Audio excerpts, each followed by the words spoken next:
بسم الله الرحمن الرحيم كسو دوادا كانالك وانا دا qoyska kuna soo dhawaada waana dhaxalgal u ah dhismaha qoyska mudacan maanta wuxuu yahay sidee ilmaha yarka ah ay ka yar 5 sano guriga wax loogu bari karaa ma jirtaa qalab fududeyn kara oo bari kara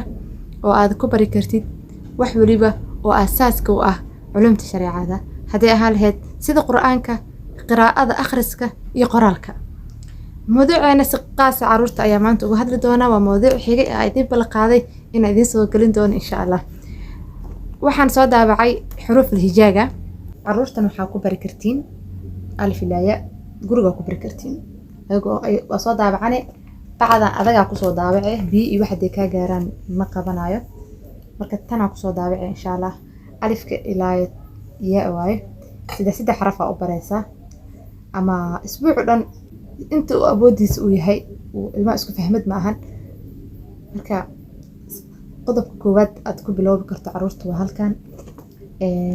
lambarska ayaad ugu xijin kartaa ani nambarada 1 ilaa 10 ilaa 10 ayaan soo daabacay oo lambarka qaar wax bay ka taqaanaa ayada waxaabii ay taqaana un baad dib ugu sii biloobay sidoo kale waxa u soo daabacay sabti axad isniin heerista ilaa isniin ay taqaanaa barko waxaa sidaaway taqaanaa oo dhameystir maalmaha isbuuca ayaan soo daabacay ilaa jimco intan waxaa ku qoran kalarada guduud buluug cagaar madow iyo cadaanka ukunta ayay ku soo xasuusanaysaa waxyaabahan sambalka xaruf الحجاجة markay noo dhamaato alifka ilaa ya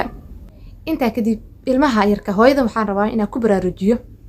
hadaba hooyo waxaa tahay murabbiya hooyadu waa inay murabbiya noqotaa waa inay macallimad u noqotaa ilmaha yarka ah ee dugsiga gaarin ee la leeyahay ilmaha yarka way yar yihiin ma aha inay guriga iska joogaan inay guriga ku ciyaaraan ma aha laakiin waa inaad u noqotaa adig macallimad qaas ah inta badan hooyooyinkeena waxaan aragnaa ilmihii guriga joogaan 5 sano 4 sano 3 sano markay 3 sano laga bilowbo 2 sano bar xataa ilmaha hadal fiican ayaa jira ilmo ku hadla 2 sano qaar baa ku hadla oo fiican oo maasha Allah sanadii bar yani laakiin waxaad yani baritaanka xoog leh aad ku bilowbi kartaa oo si sax ah waxbarashada aad ugu bilowbi kartaa waa markay 3 sano gaaraan 4 sano ilaa 3 sano waxaad ka bilowbi kartaa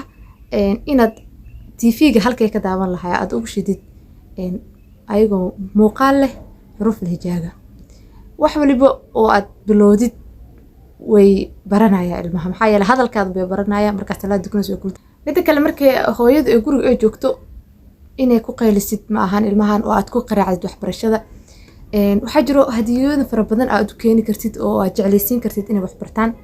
waxa kamid ah ilmaha yarka cabitaanada ay jecel yihiin juuska hadda anaga hadiyad ayuu ahaa hadiyad qaas qurux badan ayay noo ahayd oo noola keenay waan dhameynay cabitaanada yarka aad bay u jecel yihiin marka dhahayd hal xaraf ama laba xaraf marka baratid isbuuc dhan 3 xaraf ayaa ku filan hadduu 3 xaraf barto isbuuci waxyaabo macaan ah ani xalwi biskuudka ma dhahayo hal si ilmaha inay xanjada chocolate ayaa jirooyin oo aad keensan karto oo maxaa la dhahay aad siisan kartid iyo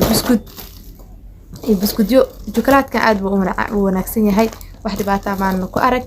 masha Allah ilmaha yarka waxaad sameyn kartaa wax waliba oo wanaag ah oo khayr ah waad u bilowbi kartaa hooyadu macallimad way noqon kartaa hooyadu murabbiye way noqon kartaa hooyadu waa asaaska bulshada hooyadu waa mujtamaca bilowgiisa guri murabbinimada laga soo bilaabay ilmo yar oo inta soo diyaarisay ilmo ahan maxaa laayay ka badan iyo wax walba aad u aragtid adiga in aad ku soo jiidan kartid oo ihtimaamkooda iyo firfircoonidooda aad ku heli kartid iyo fahmadooda ilmahan inay wax baro la'aan karaan maxaa yeelay caruurtu waa sida adiga maxaa la dhahay ula dhaqantid waa qaabka wax aad u fahamtisid waa qaabka wax ugu diyaarisid waa qaabka wax walba adiga aad u qorsheysid hadii aad qorshe la yimaadid ficilku waad sameyn kartaa ilmaha yarka hooyooyinka niyad jabiya oo dhahayaan iskuul lama geyn karo aabuhu iskuul lama geyn karo xanaanaha ilmaha lagu hayn karo la in adiga hooyo ah adiga murabbiya adaa xanaano ah adaa macallimad ah guriga joogta Soomaan TV-ga YouTube channel-ka waa tii kartaa xuruf الهجاجة waxa jirta abaayo macallimad ah oo aan saaxiibadeeda ah oo aad aan uga helay aadna ugu dhiirigeliyo kanaalkeeda insha Allah inta idin soo saari doona موضوعية ee ka hadasho waa caruurta maxaa yeelay caruurtu waxay u baahan yihiin waxay dhigistaan wax ay qoraan waxay akhriyaan caruurtu meel ilmo iska joogo aan wax baranaynin hadaad aragtid waa ilmo aan wax qorshaha loo sameeynin caruurta jirjirka bal eeg adiga maxaa la lahaay waxaad samaysid ay kula sameynayaan marka macallimadan murabbiya najma laha kanaalkeeda dheelitiran janaala ku qoran wax waliba oo caruurta ku saabsan waa heli kartaa waa ka heli kartaa sida qiraa'ada iyo kitaabada xuruf lijaaga wax waliba oo ku saabsan caruurta waad ka daawan kartaa aniga aad buu ii anfacay waana ku dhiirigeliyaa maasha Allah mar walbana waan arkaa oo waxa waay murabbiye qafiir weyn ah oo caruurta xanaanadeeda muddo ka soo shaqeysay marka caruurteena guriga iska joogto bilaa sabab yeen joogin anagoo ah macallimiintooda anagoo ah murabbiyooyinkooda anagoo ah maxaa la dhahay hooyadii wax bari lahayd gacanta qaban lahayd marka ilma aad waxaan oo dhan u diyaarisay oo biskutkan iyo cabitaanadan iyo waxaan iyo balaqaadi aad u sameysay oo aad u finaysid ilma ahna inay waxbarasho la'aan ay joogi karaan marka hooyadu waa inay dhiirigelin ee u sameysaa ilmuhu yarka hooyadu waa inay tahay hooyo u diyaarsan barbaarinta caruurtan aniga mar walba waxaan jeclahay culumta shariicada inaan canugan barashadiisa ku bilowbo af Soomaaliga asigaaba si normal u barto caadi ah laakiin markaad yani aad u bilowdo xuruf hijaaga alifka ilaa yaada kadib wax ugu horeeyo oo markuu hadaaqa baranayna ina barsid waxa fiican shahaadateynka ashhadu an laa ilaaha illa allah wa ashhadu anna muhammadar rasuulullah marka ilmaha yarka waxa wax waliba oo qeera ilaahay ayaa loogu baryaa hooyada isku day wanaagsan ay sameeyeen isku dayna uu hirgaliyaa insha Allah hooyooyinkana awood ay leeyihiin ilmaha yarkaan inay ku baraarugaan waaye ilmaha markaad wax baraysid waxa muhiim ah in waxyaabaha uu ku ciyaaro dhan qalabka uu ku ciyaaro meel aad ka dhigtid una sheegtid markuu wax bartaan ama casharka aad ka dhigaysatid inaad u soo bixin doontid qalabkan ma sha Allah aad buu inuu cajib geliyay eeda ayaa noo ka taralaasiyo marka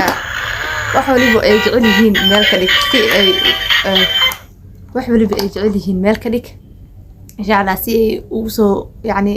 ugu soo xiisaan waxbarashada iyo maxaa la dhahay ihtimaamna u siiyaan xifdiyaan dareenkooda xaadir u soo noqoyo marka insha Allah wax waliba oo wanaaga oo khayr ah waan isla qaybsan doonaa insha Allah walaaliyaal mawduucan waxbarid caruurta insha Allah halkan ku soo koobi doona waana soo badi doona insha Allah hooyooyinkan oo ku baraarujin doona barnaamij waxaan oo jiri doona insha Allah dhiirigelin hooyo ah oo aan hooyooyin ku dhiirigelinayno haday tahay waxbarashada haday tahay ganacsiga haday tahay inay wax isbarto kale ay haday meel ay tagi karto waxbarasho free ay heli karto hooyadu waa inay isku filnaansho gaartaa dhanka maaliyadda dhanka waxbarashada dhanka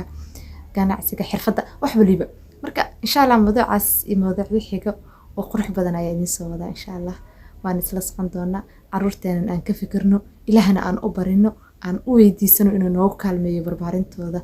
iyo xanaanadooda iyo waxbaridooda ilaahna u weydiino caafimaad sariica insha Allah wax waliba ilaahay u kaalmeysato wax walba hagaagayaan wax walba go'aan aad qaadatina ilaahay waa subhanahu wa ta'ala oo kaaga dhabeynaya ducaduna waa mustajaaba oo ilaahay ayaa dhahayay duca dalba duca weydiista waan idin ajiibaya hada go'aan la imaadid oo qorshe la imaadidna ilaahay fayda casamta فتوكل على الله إن تلا سارشد الله أكي تلا ساردن إن دلودد ماهن أو إله أبردد أرنك هذا إله أشاقو الماء عرورتان إلهي أن أبرنو وأن لهن وحلي بإلهي إنه نوكل ما يدعي النبي أنا آخر سنة اللهم إني على ذكرك وشكرك وحسن عبادتك عبادة الله إيو قرق هوش تسيو بربارنت عرورته وحبلي به وأن ربنا إلهينا ويديسن كلمة ديسة وكلمة على كمدمين إنسانك بريديسة iyo waxweydiintiisa waxa ka wanaagsan alla bariyadiisa iyo waxweydiintiisa uuna kugu jeclaanaya ajirna waad ka helaysaa insha Allah ta'ala mawduucan halkan ku soo koobiya wassalaamu calaykum waraxmatullaahi ta'ala wa barakaatuh